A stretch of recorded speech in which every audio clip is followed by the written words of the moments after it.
Hey guys, Joel's coming at you with a very interesting video today. I'm going to be talking about a couple of visions that I've had because these visions are very pertinent to what's going on right now. Like this week is a threshold. We're literally crossing into a time when what used to be is almost like no longer possible. We are entering into a space where literally it's going to seem so dreamlike. Literally, reality is starting to seem more and more like a dream in wakeful hours, and dreams that I'm having are starting to unfold in the physical almost, the same day, if not a couple days later.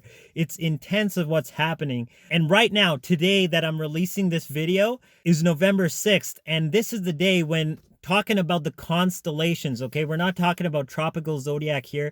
The sun was in Virgo, the constellation, for the last 50 so days since about September 16th.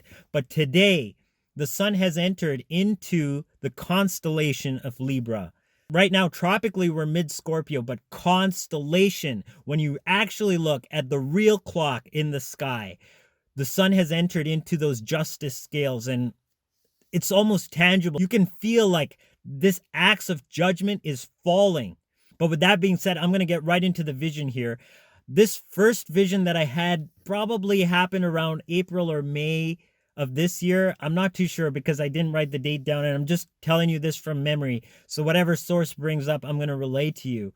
What happened was we were all on a war frigate, like a battleship, and we were below deck. And below deck, there was like lounges, there was like recreational rooms with pool tables and all kinds of stuff, bars and whatever, And as we were below deck, a couple of us realized as we looked out the window that the ship was being surrounded by other war vessels, like enemy warships. And we realized that they had us surrounded, and without us knowing, they had actually locked down the ship. And as we realized this, like there was just a handful of us, maybe like 2 or 3 maybe, we started telling the other crew members like, hey, we're getting surrounded. The enemy is doing this lockdown on us. We got to stand up. There are guns on deck. Let's get up there and wipe them out. We are more than equipped to win this battle and to get out of being held hostage here. But these people were just like sprawled out on the sofas, just watching TV. They didn't want anything to do with facing up to the enemy. And it was like nothing we could do would convince them. They were just literally sprawled out on these sofas and just watching these huge big screen TVs. And so eventually, like the couple of us that were awake said, you know what, we got to get on deck. We got to man the guns. We got to take this enemy out. And we did so. And we ended up getting out of this situation. We ended up docking the ship. We came off the ship and we chased down agents in these cars, like through these train tunnels. We chased down this yellow car, I believe, and we got rid of the head agent that was behind a lot of whatever this whole army operation was against us. And I'm assuming that's us beings of light. A lot of people, even they didn't want to face up to the truth, but it was just a couple of us that stood up. We cornered this guy in the middle of like this train tunnel and we took him out. It's plain and simple as that. We took him out. And it was in the middle of the night that this happened. But that also segues into the vision that I had just 2 days ago. 2 days ago, I had a vision where we were like a whole army platoon and we were dressed in camel gear and we were advancing against the enemy. And we had actually advanced into enemy territory and we had won. The enemy had surrendered and now we were starting to reclaim some of these buildings. And as we were entering one of these buildings, there was an assailant and she was coming up behind us, and obviously of the enemy just taunting us and saying, you guys haven't won. You can't escape. We're going to get all of you guys. And she was actually pretending like she was rounding us up as we were entering the building and using that building to hold us hostage. But we had actually advanced against the enemy. And right at that time, all of a sudden it was decided that we needed somebody to hoist the flag. And of all people they chose to hoist the flag, it was me. And I'm like, what do I have to do with this? I'm not ready. Like, just let me be part of the team. I don't want to be out there on the front lines. But they're like, no, you're equipped. You're the right guy for this. And I really had no choice out of my destiny. That's really what it felt like. This was my destiny. Anyway, we advanced to the front lines. There were the people on the leading edge just pushing back the enemy, just like maybe a dozen or 2 dozen people that really advanced that border. And I hoisted the flag, but this was all done like boom, boom, boom, like no stalling, just like get it done. And the pressure was on, like you could feel that pressure, but it was a winning pressure. But nonetheless, that pressure kind of got to me. And after I hoisted the flag, I was like, guys, I got to go to sick bay and lie down. I got to recuperate because this was a stressful situation. They're like, yeah, you did a good job. Go and take some R&R. So I went off, and in sick bay, there were other soldiers there. And as I was laying in bed, one of the guys was actually reading the scriptures to me. And I believe it was from the Evangelion of Mark. Now, I can't be too sure because this part is a bit hazy in my memory. But he was reading, and he was reading in English. And I was very familiar with the English parts. But then parts of it, he was reading in a paraphrased French kind of way. And it was, Canadian, okay? French and English, both official languages. Maybe that has something to do with it. I don't know. We were in camo gear, though. Like full-on Canadian camo gear. But as he was reading this, something very peculiar happened.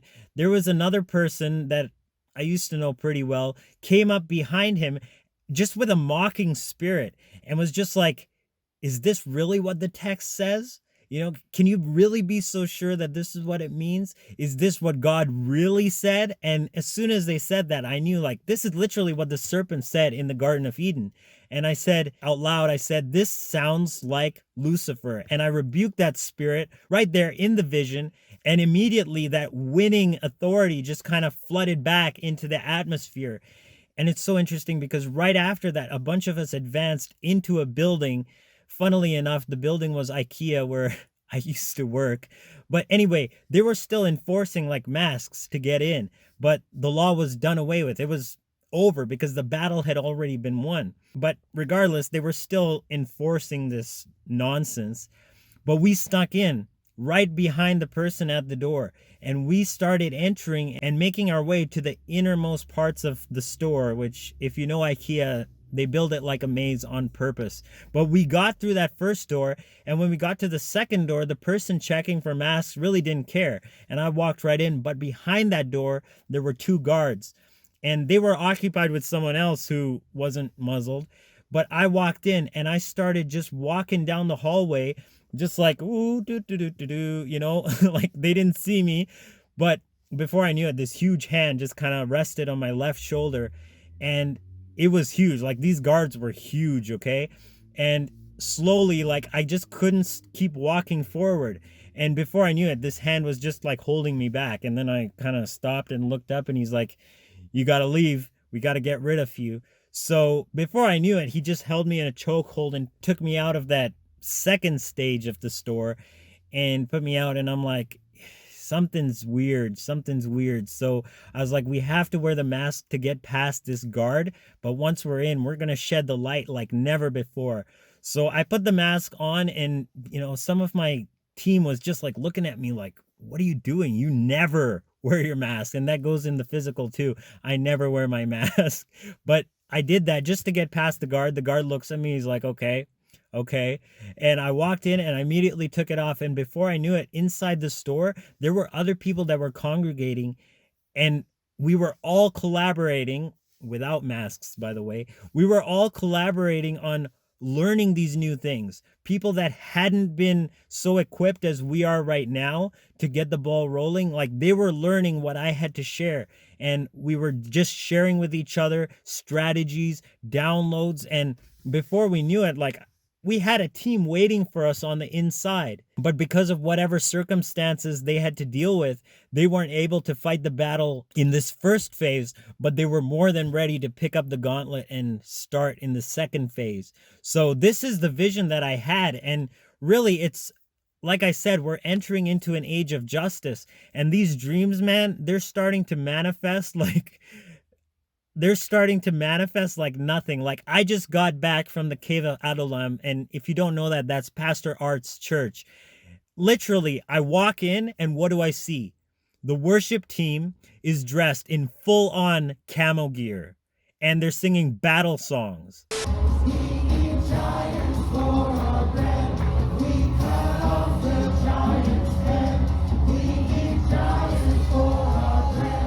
You can't make this up. Is that a coincidence? Nah, there's no such thing. And that's what I want to share with you guys. Really, this is the download. Like, I was fasting since September 16th, since my birthday, which is the day that the sun entered into the constellation of the Virgin. And for those 50 some days, I've just been in fasting and really had major breakthroughs. But just this morning, I was like, the breakthrough is done. The breakthrough is done. And all this week, I knew that the breakthrough was upon us. But this morning, man, the breakthrough is done. The breakthrough is done. And I trimmed my beard. And now the fast is over because I know the breakthrough is done. And then, like, after all of that, I go into the cave and, like, I see the army up on stage, you know, singing these battle songs. So it's done, man. It's done. Tap into that victory, man, because it's tangible. I can literally feel it in the air. The same way, like, I'm getting musical downloads, compositions are flowing through. Like, just this week, I wrote 3 compositions. Normally that doesn't happen. Normally it will take like maybe a week just to finalize a composition. If it flows that easily, you know, sometimes they're months in the making. But I just did that. And then I messaged someone on one of the chat groups and he said that he's getting into playing piano and getting downloads. Like, you can't make this stuff up. His children are well behaved. It's like all these things are lining up in the physical world to actually line things up for us to take the next step. It's almost like that next step is at our doorstep. It's almost like in the causal realm, we're already there. And it just has to unfold in the physical for us to make these realizations in the physical. But like I said, the seeds are planted in the spiritual realm. They're already growing and we're starting to see that harvest come to pass. You know, it won't be long before we literally see the kingdom of darkness surrender. And you know, all these things are symbolic. We saw DJT doing the axe. And what is that? That's the axe man. What was he famous for? You're fired. Like that song by Carmen said, "One by one you'll drop like flies underfoot and in the ground, because greater is he who is in me than the snake I'm staring down." So guys, this is the best time to be alive. And literally Source is saying, be prepared for the time of your lives. This has been a hard time. We have been on hiatus. We have been isolated. We have been really beaten up emotionally, spiritually. We have taken that beating, but it's only made us stronger. And really, we are going to be singing and dancing in the streets. Dancing, that's right. That's a new word. I don't exactly know what it means. We're going to have to find out, but write it down because we are going to realize what dancing really is. Sorry, I just had to go with the flow. But really, it's the best time to be alive. So stay optimistic. Know that Source has got this. The victory's already been won, and we are the victors. So I love you guys. I'll check you in the live session. This will probably be up after the live session by the time it gets done editing and all that stuff. But irregardless, take this word to heart. Let it flow through your heart space and really discern what Source is talking to you about in this message. I love you guys. I'll check you in another video. Joel signing out once again. Agape. Salaam. Namaste. Khotep.